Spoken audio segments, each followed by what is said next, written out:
Cuma satu kita punya Rasul di dalam akidah Islam. Kedua, mukjizat yang terjadi pada beliau yaitu mauna mukjizat. Apa itu mauna mukjizat? Pertolongan yang luar biasa. Nah, pertolongan inilah yang masih vertikal dari Allah untuk umatnya. Dan kepada beliau dan untuk umatnya yang telah mengikuti ajaran agama Islam yang disampaikan kepada kita. Ini yang buat murid. Ini yang masih terjadi pertolongan. Sekarang secara logika, kalau kita telah mengatakan, oh ini tidak ada lagi mukjizat itu, untuk apa kita mau ikut? Ya? Untuk apa kita mengikuti beliau kalau tidak pertolongan dari Allah? Ini satu inilah untuk umatnya, mauna mukjizat. Jadi di suatu ketika ada apa-apa, bapak-bapak ibu mungkin merasa sulit, merasa tergoncang, merasa terancam, tiba-tiba ada pertolongan, itu mauna namanya itu. Asal di dalam ibadah yang baik. Ayatnya, ya ayyuhalladzina amanu wasta'inu bis-sabri was-shalah innallaha ma'as-sabirin. Hai orang-orang yang beriman, jadikan sabar dan sholat sebagai penolongmu, karena sesungguhnya Allah selalu bersama orang-orang yang sabar. Mauna itu yang dimaksud, yang luar biasa. Tetapi khusus kepada orang-orang yang masuk di dalam 3 faktor. Ada di wasiat, yaitu yang baik hubungannya dengan Allah melalui ibadah sholat rutin setiap hari 5 kali sehari semalam, ditambah dengan selalu berjamaah yang wajib ya, yang jamaah Jumat atau yang sunat. Kemudian yang fitrah, yang selalu memperhatikan nasib orang lain melalui sedekah, infak. Kemudian sebatas kemampuan. Kemudian yang qadar, yang memelihara sholat 1 tahun ditambah dengan 30 hari bulan Ramadan, puasa dalam kondisi puasa Ramadan. Qadar itu tidak usah ditunggu-tunggu nanti bulan puasa, buat dosa dulu. 11 bulan bikin dosa dulu, asal juga ada nanti di bulan Ramadan Lailatul Qadar akan turun. Yang bandingannya 1000 bulan kita beribadah di luar sholat.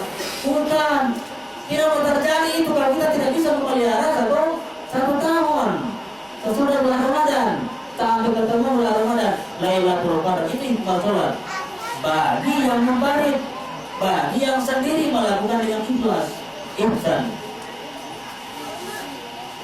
1 tahun tidak gampang yang melakukan dari itu.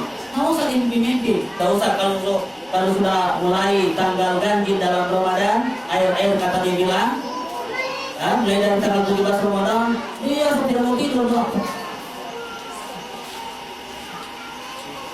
A'udzubillahi min dzalik. Kemudian sholat, hikmah sholat yang tertinggi dari jemaah beberapa Jumat 1 tahun, kalau punya kemampuan boleh naik haji. Di sana ada namanya mabrur, hikmah sholat mabrur, maksudnya yang bernilai 100.000 bulan, yang bernilai 100.000. Kalau kita ibadah zuhur di sini 100.000 kali, di Makkah sana cuma 1 bandingannya. Yang benar-benar mabrur juga ke sana.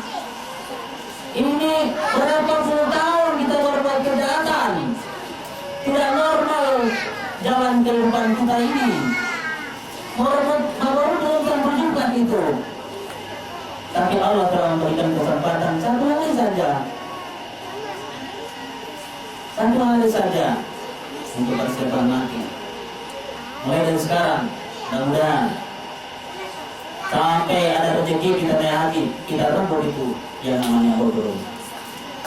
Ini mabrur ini adalah nilai syafaat sholat dari kumpulan beberapa Jumat yang kita lakukan.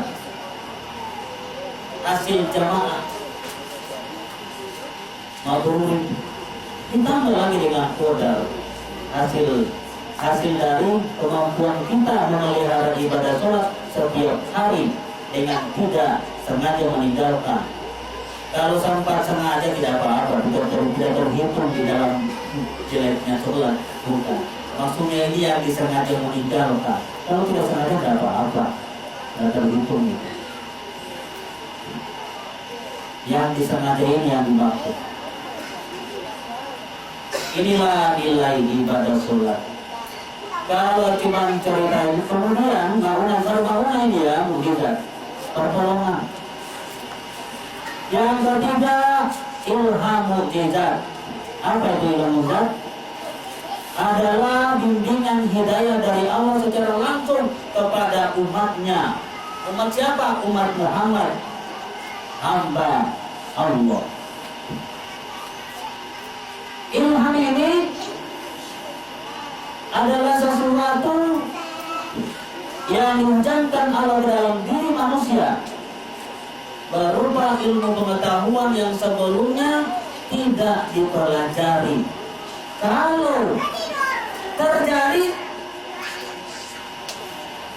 lihat buktinya. Saya tidak pernah melakukan ini kepada orang, saya ini diturunkan ilham datang kemarin, tidak pernah itu Pak. Alhamdulillah sudah 10 tahun ini saya tidak ada tantangan. Bukan tantangan saya itu orang yang tanda tanya, bukan, itu cuma orang belum mengerti. Sudah terjadi peristiwa di Limboto. Saya diundang tanpa diberitahu. Sudah tiba saatnya di dalam pertemuan itu baru dikasih tahu. Ini pertemuan siapa ini? Ini kebetulan ada Pak Nasir ini. Sebenarnya masalah itu berhubungan dengan Pak Nasir. Kebetulan saya juga Nasir. Terpaksa saya kebetulan muncul pada waktu, maka Nasir saya inilah yang akan menjawab masalah pada waktu itu. Bukan saya Nasir ini. Kebetulan sama nama. Karena yang memproses waktu itu di Limboto itu di bawah di sebuah masjid itu, kebetulan saya waktu itu diundang. Masalah sama dia bukan sama saya. Tapi alhamdulillah yang terjadi cuma silaturahmi. Dari silakan. Tidak ada yang keberatan, sebenarnya itu bukan musuh saya. Bukan musuh kita semua yang telah mengamalkan ini, bukan. Itu kan saudara-saudara kita yang belum mengerti. Kenapa belum mengerti? Karena mereka masih dihantui oleh pengalaman-pengalaman lamanya.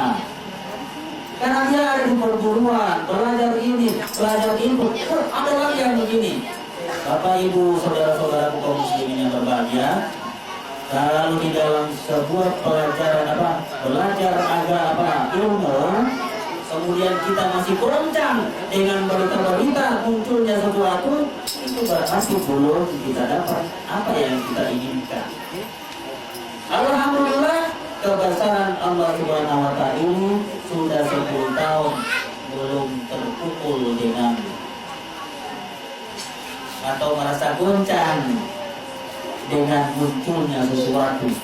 Tetapi kita tahu inilah yang jelek Allah timbulkan dan dihancurkan.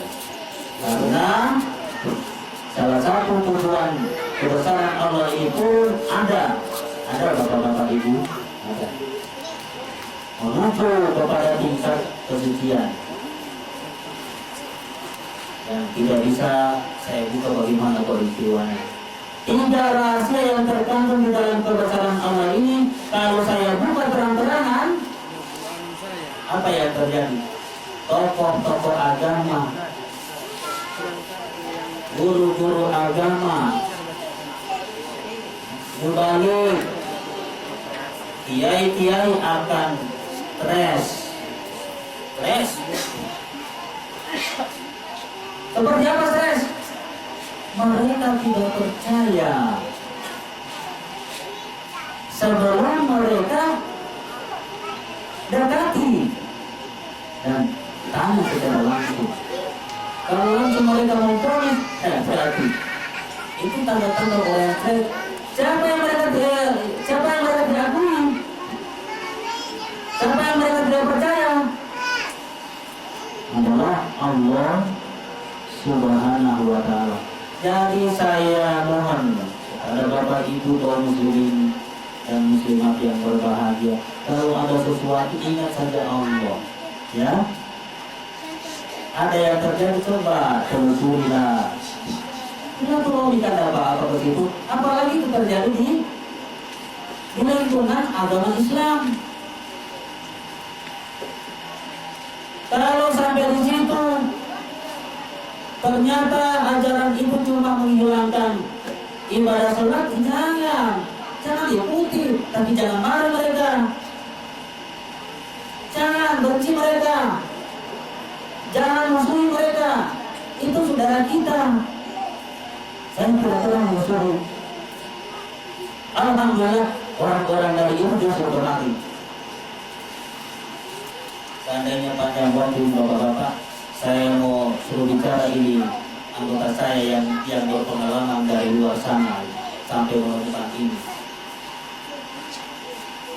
Bagaimana mereka mendapatkan ini?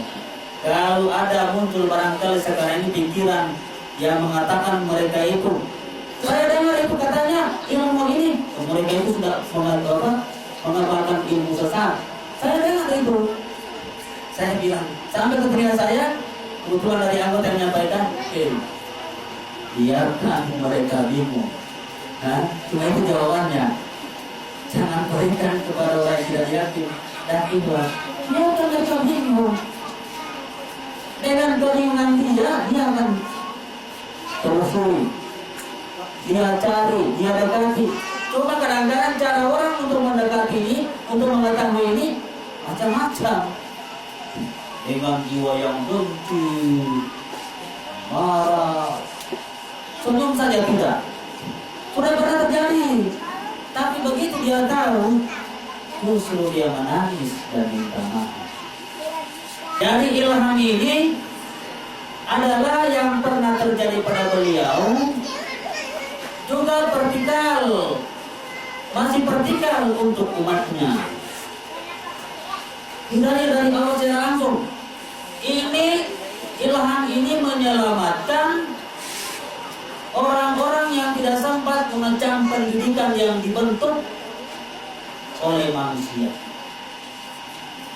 Kasihan kalau saya mampu tampil di tengah bapak-bapak saya, ini orang yang tidak belajar pidato, baca ceramah, tidak pernah latihan, hanya karena kebesaran Allah. Itulah ilmu. Ada orang-orang yang tidak macam pendidikan, entah huruf, kegiatan hari-hari, mabok. Begitu menerima kebesaran Allah ini, coba kalau cuma orang-orang yang berpengetahuan pendidikan yang cuma coba berhadapan dengan dia. Ada juga orang dari Gorontalo, entah huruf, tidak tahu apa-apa, dan dia sudah bisa memproses kepada orang lain. Namanya Sudirman. Baru-baru ini kena ujian Bapak Ibu kasihan, 2 kali kebakaran. 2 kali kebakaran. Cuma televisinya yang sempat selamat dengan anak istrinya. Karena dia bakos. Kebetulan bukan tabakar rumahnya, orang lain punya rumah. Karena berdekatan, hangus itu 10 lebih rumah. Televisinya ada sama saya. Saya tukar tambah kasihan. Saya kasih lebih saya yang kecil, kalau saya tambah uang. Kemudian dia pindah lagi di rumahnya orang Arab. Ini yang Kutahuti wali foto. Di situ tidak lama, berapa bulan, kebakaran lagi. Itu sempat dia ditolong. Kebakaran pertama sempat dia ditolong oleh anggota-anggota di sana, disumbang. Kebakaran baru-baru ini Bapak Ibu. Cuma televisinya yang tadi juga yang selamat dengan anak istrinya. Habisnya lain-lain. Bagaimana Sudi? Iya saja, barangkali tidak beres itu. Alhamdulillah Bapak Ibu. Manusia seperti itu. Apa mampu kita ceramai? Kesadarannya ada mungkin. Orang tidak sekolah ini, buta huruf. Sekarang sudah mulai berkembang. Dia jual-jual di pasar sentral kan. Ada yang kenal sini banyak. Sudi, disebut-sebut Sudi. Namanya Sudirman. Orang Tutulanaan, Dubato. Ini tanda-tanda kebesaran Allah yang sedang berkembang. Tanya saja di daerah Paguyamang ini pertama 127 orang yang saya proses waktu itu. Dari orang-orang yang pernah saya ketahui, bagaimana keadaan di Paguyamang waktu itu. Alhamdulillah, seperti inilah suasananya di beberapa tahun sampai ke Manado. Kemudian wahyu mukjizat ini supaya kita ketahui.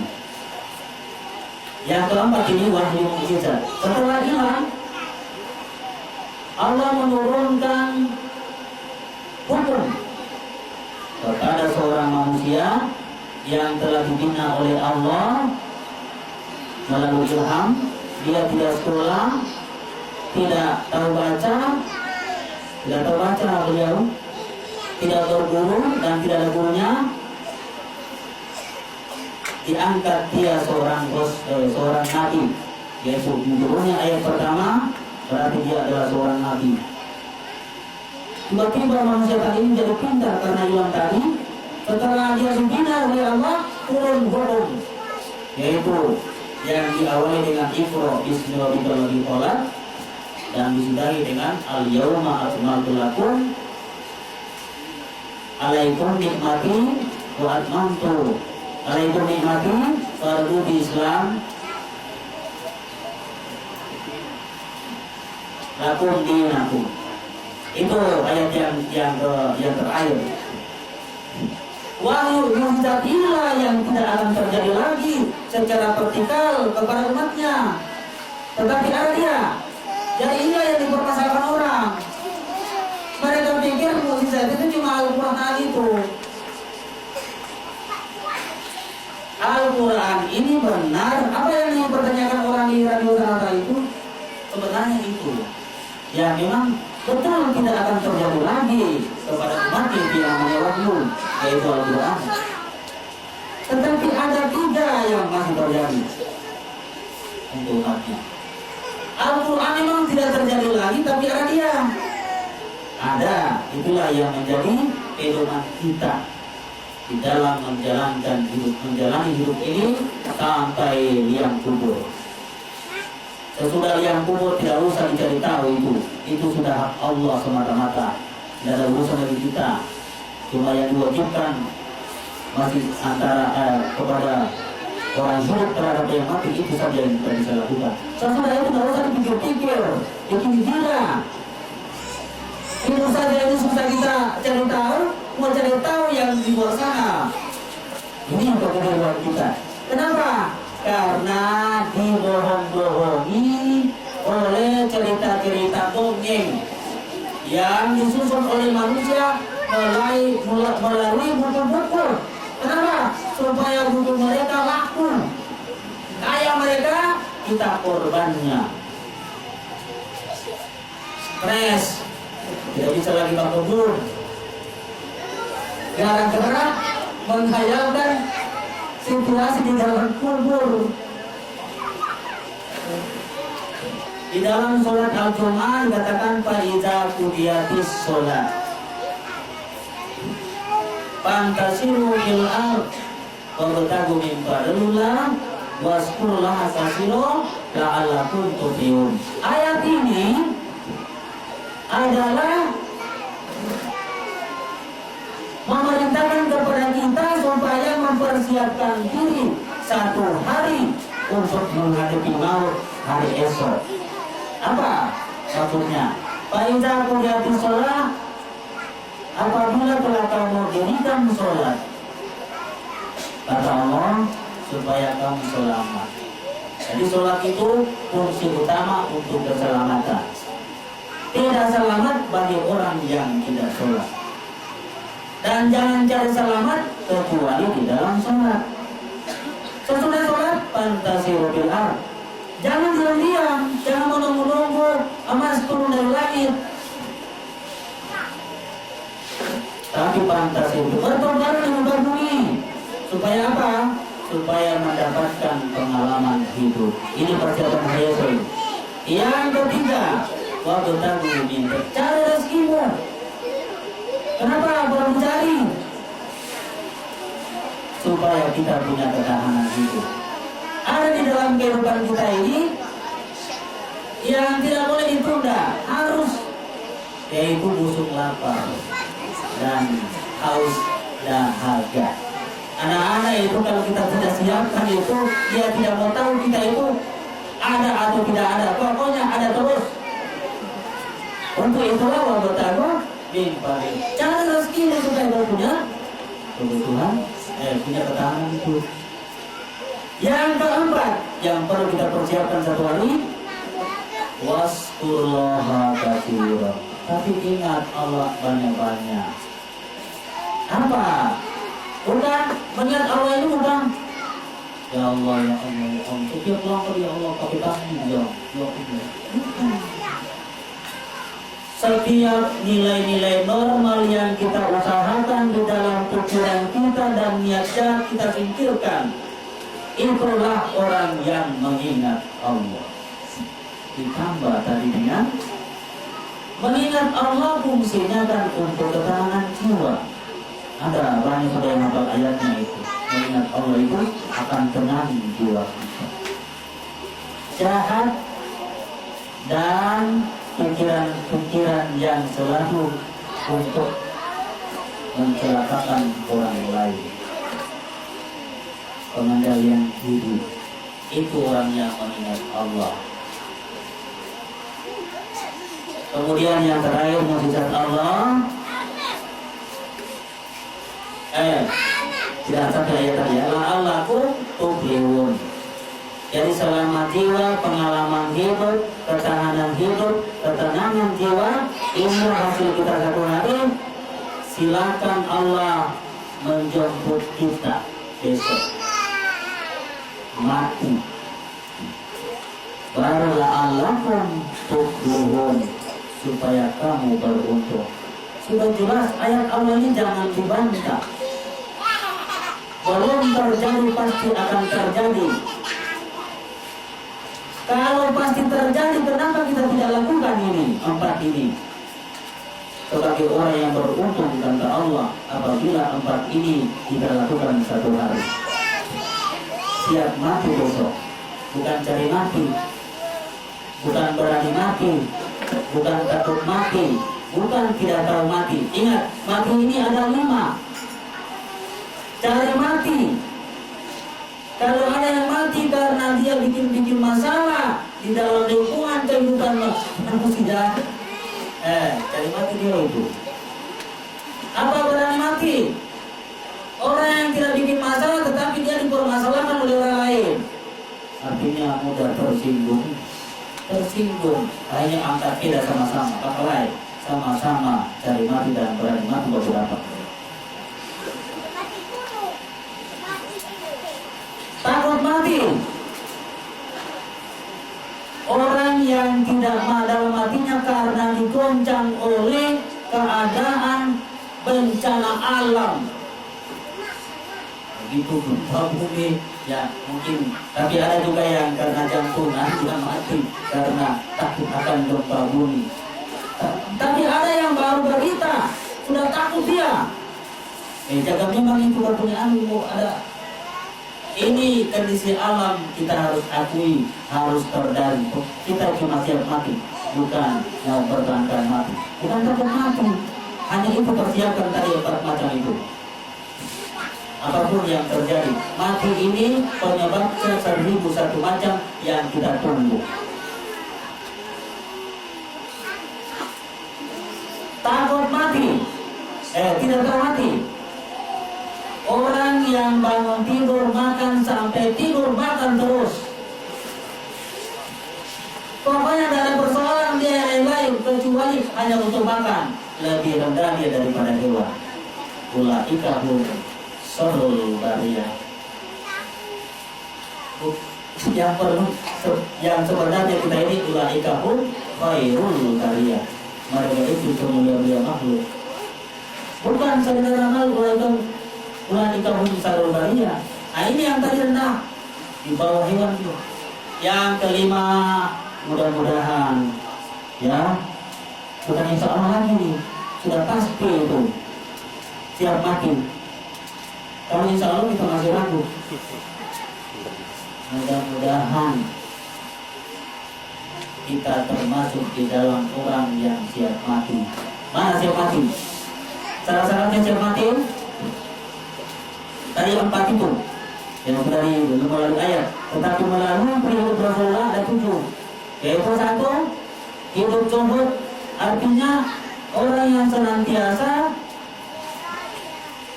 berusaha menurut kemampuan. Ini syarat pertama untuk mati.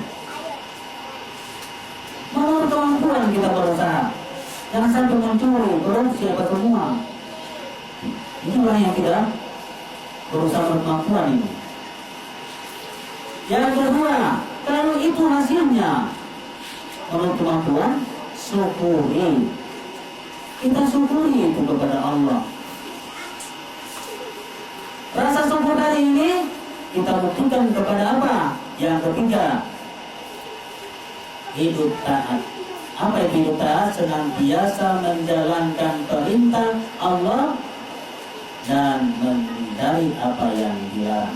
Menjauhi tidak mungkin. Selama masih hidup, menjauhi kejahatan tidak mungkin, karena maju kena mundur kena. Menghindari, kalau datang kamar hindari, jangan ke rumah. Nah, ini. Kemudian sudah taat, istiqomah. Hidup istiqomah artinya, maksudnya mempertahankan hubungan terbaik dengan Allah melalui ibadah sholat ritual setiap hari 5 kali sehari semalam, disertai hubungan baik ke dalam diri sendiri melalui pengendalian diri, dihubungkan dengan silaturahmi sesama orang lain, yaitu menjaga dan mempertahankan hubungan terbaik dengan sesama hidup kita, utamanya manusia. Kalau silaturahmi terpelihara, rezeki lancar. Contoh, kalau di kehidupan kita, di lingkungan hidup kita itu orang sudah jadi musuh kita, apa rezeki lancar? Tidak ada.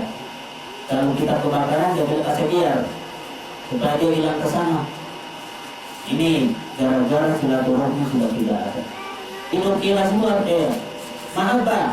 Hidup mahabbah itu artinya cinta kepada Allah dan Rasulnya. Kita harus lebihkan daripada cinta diri sendiri dan orang lain. Lebih baik mati berkalang iman daripada hidup bercermin dosa. Itu yang kita utamakan. Yang keenam, tingkat hidup ikhlas. Segala sesuatu kebajikan yang kita lakukan dari 6 tadi 5 tadi itu untuk menuju ridha Allah Subhanahu wa Ta'ala.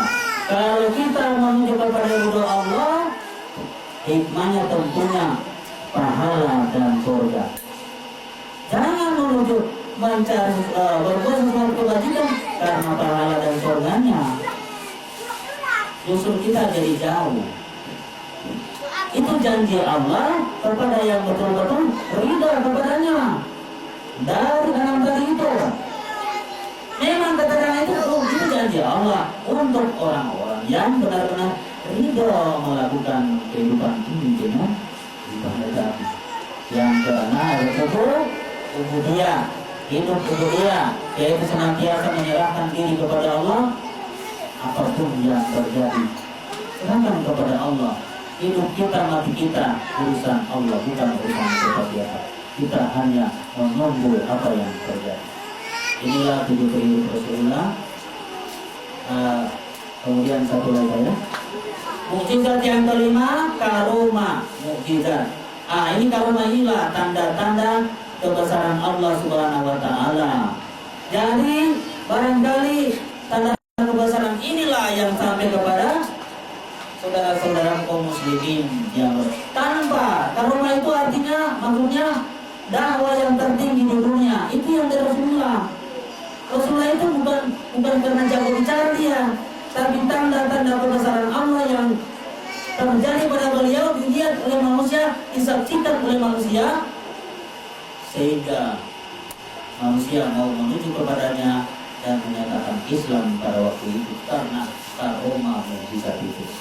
5 mukjizat inilah, 2 tidak lagi terjadi secara vertikal, 3 untuk umatnya masih tertinggal dari Allah, asalkan benar-benar kita menurut apa yang menjadi risalah beliau, yaitu Al-Quran, merupakan sumber ajaran agama kita yang murni, kemudian hadis-hadis yang menerangkan tentang tata cara mengamalkan Al-Quran, dan sholat tempat dan waktunya kita mengamalkan Al-Quran.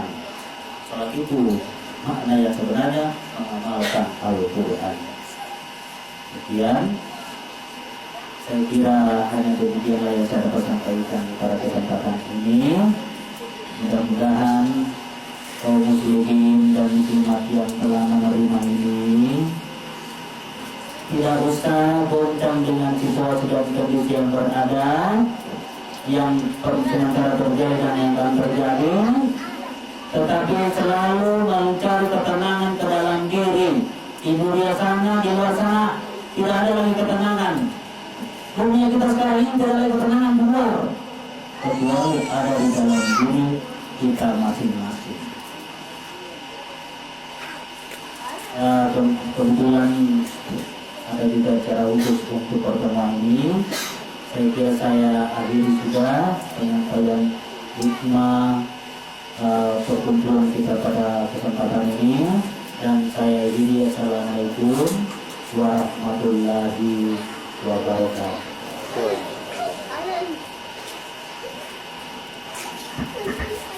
Kaum muslimin wa muslimat yang berbahagia, acara berikut yakni sambutan yang akan disampaikan oleh Bapak mantan anggota Dewan Kabupaten Kualemo, Bapak Maksud Kapalua. Kepada beliau kami persilakan.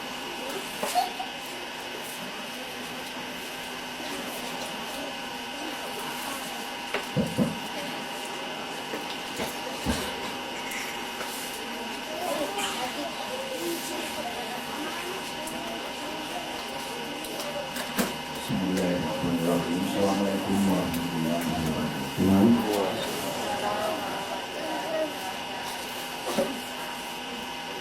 Pertama-tama kami tidak ada stok namanya. izin kepada Bapak Ustaz, kami mohon sedikit diri tanpa kali tidak terakhir gitu. Kami minta izin berdiri. Saya nanti tanpa bapak saya berdiri.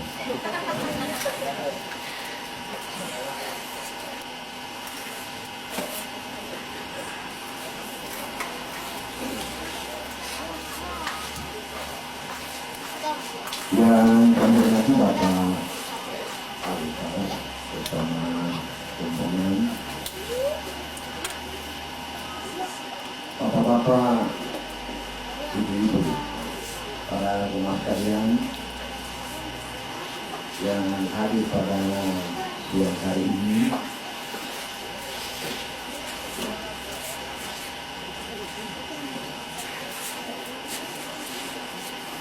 mengawali apa yang diharapkan pada kami mengajak para sekalian memanjatkan doa puji syukur kepada Allah Subhanahu wa Ta'ala, di mana pada siang ini kita semuanya diberikan kesempatan, kekuatan, dan keasiatan sehingga kita dapat berkumpul di tempat ini yang saya tidak tahu dari mana mereka. Ya, kalau database sama tuh. Kalau tadi sempat sebutkan oleh Pak Panitia Pelaksana bahwa itu ada yang dari Iboto, dari Tua, dari mana saja. Berarti level ini adalah level provinsi.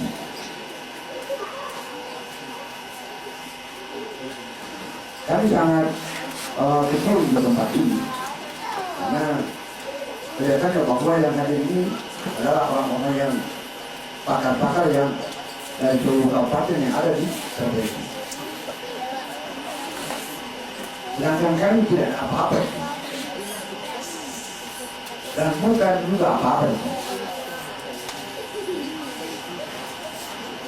Bapak Ibu, para hadirin sekalian yang kami hormati,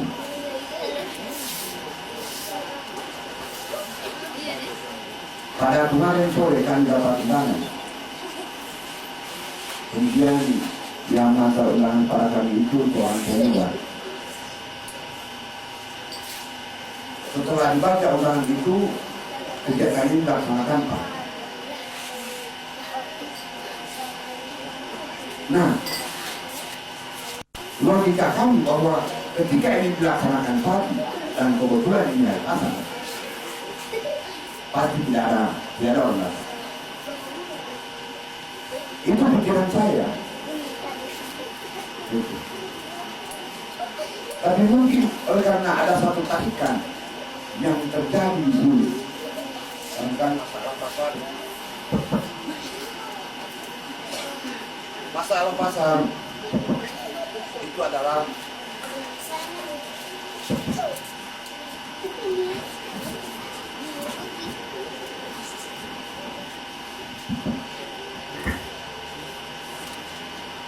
masalah isi pasar itu sama halnya cuma masalah isi itu. Sementara yang hari ini yang kita hadiri itu adalah masalah kesehatan. Jika tidak heran bahwa begitu kami masuk, loh, banyak sekali orang di sini. Kami mengira bahwa lebih banyak orang ke pasar ketimbang orang kemari, ternyata sepertinya seimbang. Bapak-bapak dan para hadirin sekalian, setelah kami mengikuti ceramah yang disampaikan oleh Pak Ustaz, memang kami termasuk orang baru di dalam mengikuti kegiatan ini, dan baru kali ini kami mengikuti kegiatan ini. Kami sudah dengar, tetapi ya begitulah kesempatan yang ada pada kami itu belum ada, mungkin belum ada keratusan sehingga belum bisa bergabung. Tetapi dengan adanya kegiatan selama ini yang kami dengar dan di Pak Wiaman ini khususnya banyak aliran-aliran yang saya juga dengar. Kemudian untuk membanding-bandingkan aliran itu, kemudian kita akan mengambil satu sikap aliran mana sebetulnya yang patut kita ikuti. Jadi para hadirin sekalian, kami pernah mengikuti satu acara, katakanlah itu satu musibah. Musibah itu adalah musibah kematian. kemudian pada acara kematian itu ada seorang guru yang memberikan takjil. Kami perhatikan materi takjil itu. Yang paling gila bahwa perlakuan terhadap mayat itu ada 4. Ini inti ceritanya Pak Ustaz. Ketika umat manusia itu telah memutuskan napasnya yang terakhir, maka perlakuan daripada yang hidup adalah yang pertama memandikan, yang kedua mengkapankan, yang ketiga mensolatkan, disolatkan, dan yang keempat mengubur.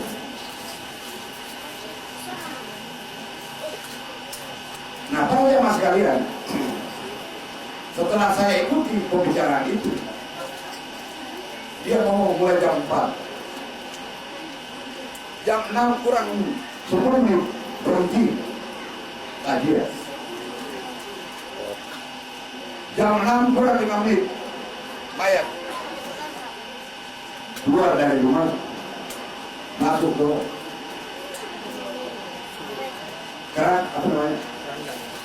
keranda Usungan. untuk disolatkan.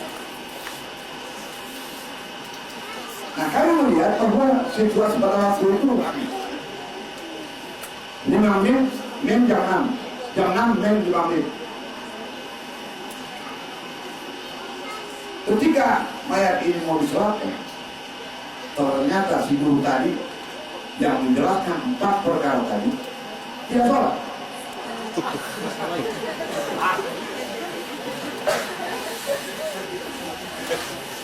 Jadi kalau begitu dulunya, maka putus idean kalau orang tambang bilang.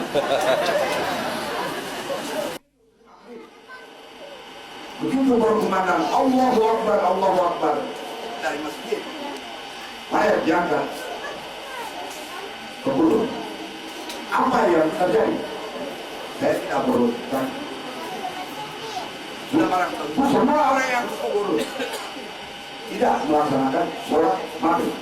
Itu kan yang jelaskan. Itulah yang terjadi pada satu daerah yang pernah kami lihat. Justru yang hadirin sekalian, barangkali para anggota jemaat itu termasuk, mungkin juga termasuk yang dijelaskan oleh Pak Ustaz, mungkin hanya mendapat ilham kepada dia, kemudian disebarkan kepada mereka awam yang tidak memiliki dasar. Yang terjadi apa? Barangkali yang dia ikuti yang sepotong-sepotong. Anggota itu mengikuti sepotong-sepotong, sehingga yang sepotong ini yang jadi modal kesana kemari. Apa gunanya sholat? Istilahnya bahasa Gorontalo, kemudian aku dimana mau ulama yang dimana mau ngelaku, ya aku naik tadi ya seperti itu. Kami sangat bukan kami saja yang setuju, tapi jamaah yang datang dari Jawa ini itu paling setuju, paling sangat setuju dengan keadaan itu, dengan ajaran itu, karena intinya sholat. Berbicara bukan sholat, saya nggak mau, karena intinya sholat. Nah, justru karena itu bapak-bapak yang berasal dari kecamatan mana saja, dari kabupaten mana saja, dari situ kita beranjak sehingga bisa mengangkat segala sesuatu yang dianjurkan oleh para ustaz. Kalau kita tidak memiliki dasar, kita hanya menerima begitu saja. Ya, tidak perlu sembahyang, tidak perlu zakat, tidak perlu puasa. Itu ada aliran yang seperti itu. Cukup hanya membawa berat 1 liter dengan uang miliaran cukup sudah terbayar itu. Puasa, sholat dan zakat. Di tiap wilayah, di tiap daerah apa, coba tolong dihidupkan taman pengajian. Itu kita. Kalau ada taman pengajian, saya kira mereka sudah tahu alif bata sajin dan seterusnya. Saya kira dan sampai dengan menyambung-nyambung, sampai dengan dia sudah bisa baca dan sampai mengartikan itu, dia tidak akan gampang terperdaya dengan ajarannya. Jangan dulu kita katakan sesat, tapi dia tidak paham. Tetapi kenapa itu terjadi seperti tadi? Karena kemungkinan lah. Alif istilah bahasa Gorontalo dia kira ada bakal maunya kawan dia. Apa tahu mau itu bunuh diri. Akhirnya apalagi kalau mau hipo terbuka. Hipo terbuka. Dia nggak mau semua dia tahu. Pernah mendengar ataupun mengutip nama daripada salah satu atau salah seorang daripada dai. Karena kita bicara sholat hari ini, katanya kita sekarang mendekati sholat turun. Ya kan begitu. Upayakan bahwa kita semua sholat turun. Dan jangan berharap bahwa kita masih bisa sampai pada sholat asar. Itu yang pernah saya petik dari salah seorang lain. Dan seterusnya begitu. Setelah asar, jangan berharap dapat maghrib. Di pertama, kedua, utama, termota. Inilah harapan-harapan kami. Saya ingin katakan, ya, tokoh Pak Biraman, ya, mengharapkan kepada kita sekalian dan menitipkan kepada Bapak sekalian dan menitipkan pula kepada Pak Ustaz. Kegiatan ini mudah-mudahan kita doakan kepada Allah Subhanahu wa taala akan terus menerus dan berkembang. Itu. Yang berikut kepada kita sekalian, para jamaah anggota daripada majelis ini, ya seperti kita jangan congkak, jangan sombong dengan ilmu yang dahulu. Kita sudah congkak, sudah sombong, sudah ngomong sana ngomong sini, padahal belum mendengar. Akhirnya setelah disoal kita tidak bisa menjawab, kita tidak bisa menjawab, dikatakan loh itulah itu ilmu yang kamu pelajari, kamu tidak bisa jawab. Jadi seperti itu kita gunakan ilmu padi, makin berisi makin bagus. Seperti itu. Ketika tidak ditanya, ya diam. Begitu ada peluang kita lihat bahwa orang ini lebih pintar dari kita bertanya.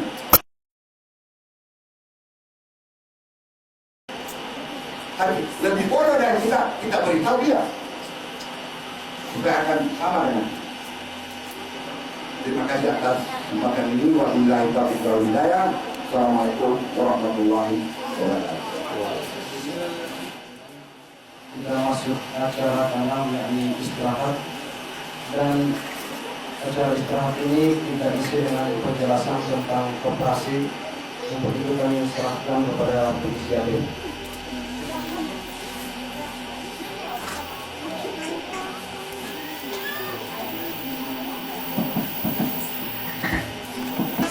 Sementara diadikan ini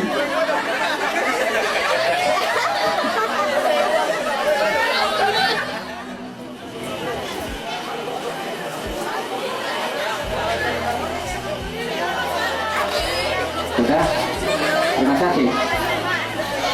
Dari Kecamatan Batuda,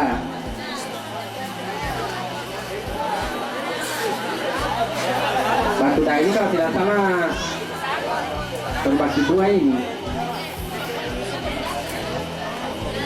Kecamatan Bongomeme. Bongomeme, ya. Silakan berdiri. Biar cuma 2 orang boleh. Karena mereka ini katanya cuma dengar dari radio. Tapi Lamuda. Terima kasih. Mungkin ini dari Pak Kip dari wilayah ya.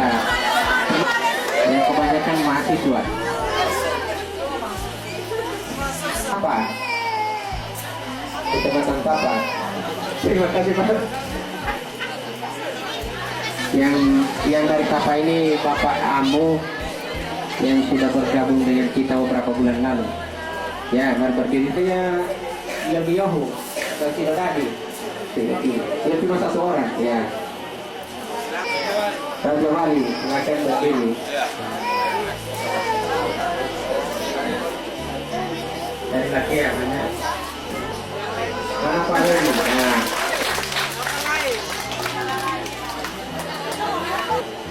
Dibawa koordinator oleh Pak Guru Kalim.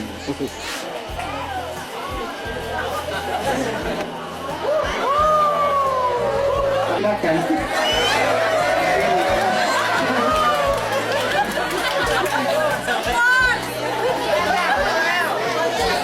Terima kasih dari Pak Yaman. Wilayah Kendari atau Luwuk. Ada saya lihat tadi. Kendari. Kemarin ya.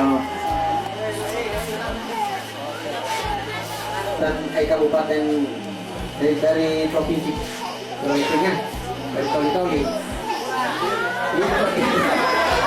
Silakan ibu berdiri ya.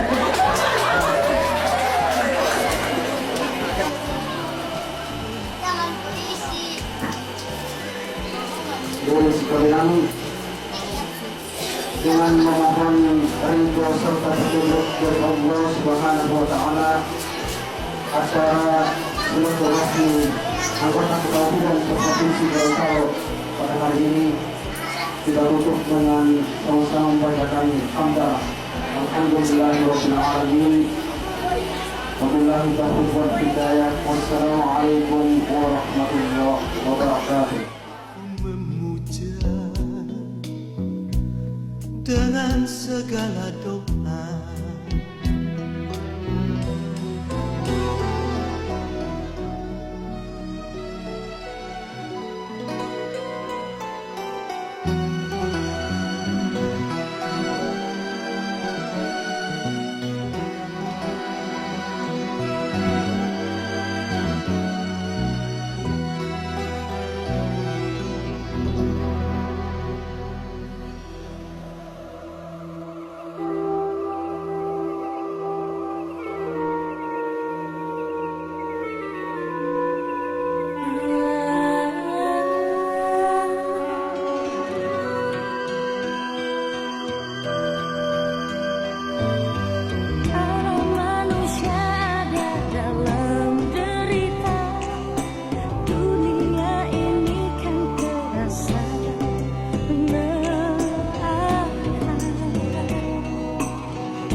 namun tak pula aku sanggup ke nerakamu.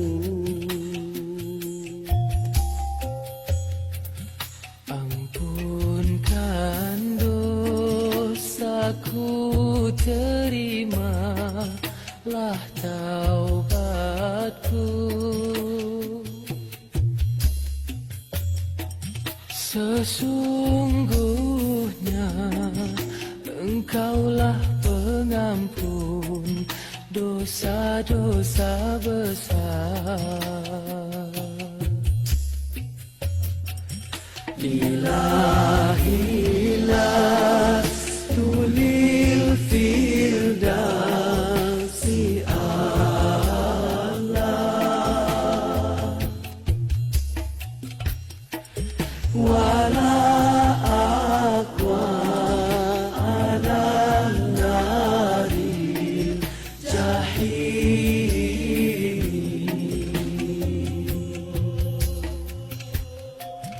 Fahabli taubatan waghfir dhunubi, fa innaka ghafirudz dzambil azim.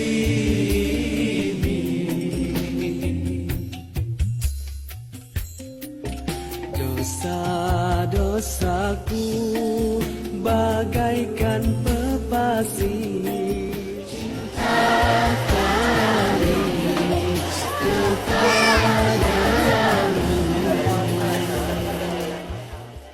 kamilah hamba yang mengharap belas dari